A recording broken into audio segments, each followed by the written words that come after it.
Hello everyone, welcome back to my channel. As already mentioned in my previous video where I talked about Powder Mantle, in this one I'll talk about Wind Mantle and why this new skill is utterly amazing, especially for longsword. First of all, you unlock Ryzen Kushala by reaching Master Rank 120, but of course, same as Ryzen Teostra, you just need to be Master Rank 10 or above to be able to join this quest. The armor of this new monster has a unique skill called Wind Mantle that simply speeds up the warback gauge recovery time proportionally to the number of hits you land during its cooldown. This means the more hits you land, the faster the warback gauge will recover. The three armor pieces that have Wind Mantle are the head, which also comes with Warback Whisper level 2 and 3-1 slots, the arms, which come with Burst level 2 and 4-0 slots, and finally the legs, which come with Burst level 1 and 4-0 slots. But is this new skill really good or is it just overrated? That's the question you probably are asking yourself now, and let me tell you, you will probably be surprised once you find it out, or at least I was when I figured it out myself. But before announcing the results of my testing, we should give a look at the other two ways to reduce the warback cooldown so that we have a fair comparison and a better understanding of the power of Wind Mantle. As some of you might already know, the warback gauge recovery time for Helmbreaker is around 32 seconds now in Sunbreak, while it used to be just 20 seconds in Rise before the nerf. If we use Warback Whisper at level 3, we drop from 32 seconds to about 27 seconds, cutting off 5 whole seconds. As for Sakura Slash, its recovery time didn't change from Rise to Sunbreak, which is about 36 seconds. With Warback Whisper 3, you can cut 6 seconds and so get a 30 seconds recovery time. Allowing you to speed up the warback cooldown by 20% is the main reason why Warback Whisper became essential for longsword gameplay since Sunbreak release. The second way to speed up the warback cooldown is by getting either the Ruby Warback or the Gold Warback around the map. And just by having this, you gain a 50% boost to the warback recovery time for 3 minutes. With Tidal Blade 3, there is another way to speed up the warback cooldown even further, and that's thanks to Wind Mantle. As I said previously, the speed up boost is proportional to the number of hits you land, so this skill particularly rewards more aggressive playstyles. The more hits you land, the faster you will recover the warback.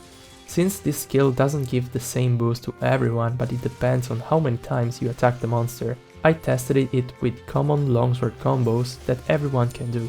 Specifically, I was curious to test this new skill with the two Silkbind attacks of longsword that have the longest warback recovery time, Soaring Kick, which leads to Helmbreaker, and Sakura Slash.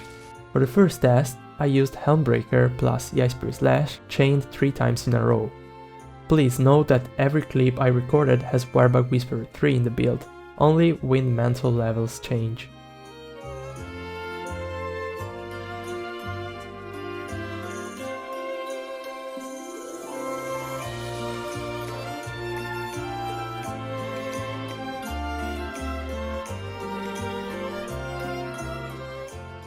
The result is impressive.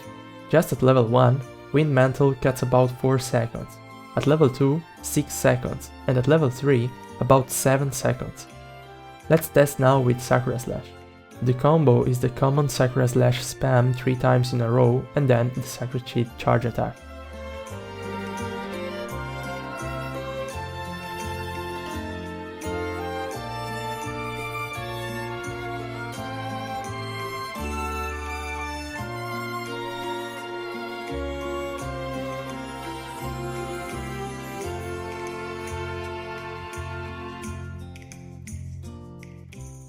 The result is once again incredible. At level 1, Wind Mantle cuts about 4 seconds, at level 2, 6 seconds, and at level 3, more than 7 seconds. From these early tests, we can pretty much safely state that this skill is indeed really strong for longsword, but also for other weapons that spam lots of Silkbind attacks.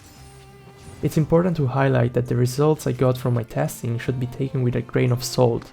Don't forget that the speed up boost to the warback cooldown does depend on the number of hits you land, so you might get slightly slower or faster recovery rates on these two Silkbind attacks depending on that.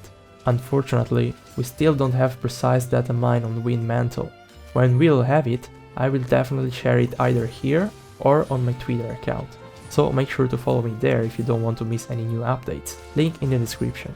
So until we don't get the exact speed up boost value, we can't accurately determine how impactful is this new skill, but we can easily certify from this test that Wind Mantle does help a lot indeed. And this is the reason why my suggestion for all the longsword users out there is only one today. Make use of Wind Mantle in your builds. Already at level 1, this skill is pretty good. If you then can get it to level 2 or even level 3, trust me, you will not regret it. If you saw my last run I recorded on Chaotic Gore Magala, I made use of this skill at level 2. Being able to use Silpine attacks more frequently is a huge boost for longsword, keep that in mind. And with that being said, I'll catch you in the next one. Bye!